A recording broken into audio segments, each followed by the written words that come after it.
meio desse tiroteio, entre aspas, entre o governo e o Senado, o presidente Lula fez críticas hoje ao tempo de mandato dos senadores aqui no Brasil. É um mandato de 8 anos. A repórter Beatriz Souza nos traz a informação. Ele concedeu, inclusive, uma entrevista a uma TV de Fortaleza. E qual foi o tom dessa resposta?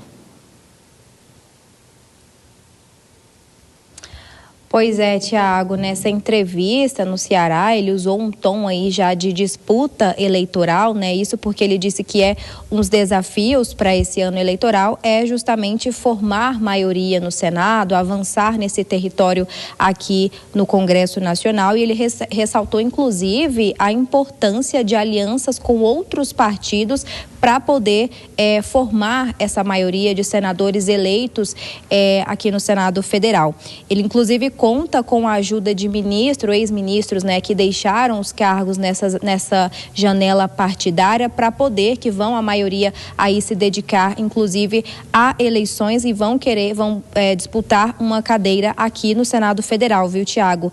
E essa tentativa do presidente Lula é de justamente barrar que a oposição consiga maior número de senadores eleitos nas eleições desse ano. A gente separou um trecho dessa fala do presidente Lula, fazendo essa crítica, então, dizendo aí que alguns senadores se sentem deuses com esse mandato de 8 anos. Vamos assistir. Na minha opinião, o mais importante para o Brasil é a gente tentar manter o regime democrático funcionando, inclusive com as suas instituições. Sabe? Então as eleições presidenciais passam a ter uma importância muito grande, as eleições para governador muito grande, mas as eleições para o Senado são muito importantes. São muito importantes porque um governador mantém uma relação civilizada com o presidente da República, porque o governador também precisa do presidente da República. Mas o senador com mandato de 8 anos, ele pensa que é Deus. E ele pode criar muito problema se você não tiver uma base de sustentação dentro do Senado. Pois é, Tiago, inclusive um exemplo desse apoio que o presidente cita nessa entrevista é justamente o que está acontecendo agora com a indicação do nome de Jorge Messias, que vai precisar do apoio, do aval de senadores para que essa indicação, então, se concretize em uma aprovação para o Supremo Tribunal Federal. Por exemplo, o Jorge Messias precisa, então, de 41 votos favoráveis no plenário para que ele, então, que seja aprovado para ele ir para o Supremo Tribunal Federal, além da sabatina. Ou seja, já é aí um cenário que a ala do PT se preocupa também com essa indicação, além das eleições desse ano, né, Tiago? Volto com você. Sem dúvida. Beatriz, você volta daqui a pouquinho, trazendo outras informações. E para mais detalhes da cobertura política aqui da Jovem Pan, é só acessar o nosso portal. Anote aí, jovempan.com.br. Deixa eu chamar a Dora Kramer.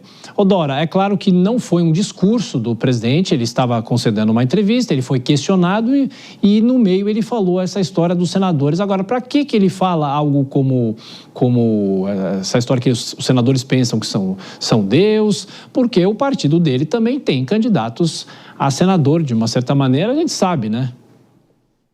Pois é, a boca grande, sabe como é? E aí não se controla, aí fala o que não deve. Óbvio que não devia, de repente isso aí vai ter a reação, porque quem está nessa situação que precisa ter uma indicação aprovada, uma indicação para o Supremo aprovada pelo Senado, fica fazendo esse tipo de coisa, pensa que são deuses, é claro que isso pega mal. Até pensam mesmo, né? Mas isso não é para ser dito, porque pensam que são deuses, soa como? Acham que são melhores que os outros, acham que podem tudo, é isso, né? E não dá para o presidente da República falar isso e não ter consequências. Além de ter a questão do Jorge Messias, tem essa disputa a qual o próprio presidente Lula se refere quando faz esse raciocínio, que é a disputa pelo Senado, é uma disputa crucial nessa eleição. Todos os lados, governo e oposição, querem ter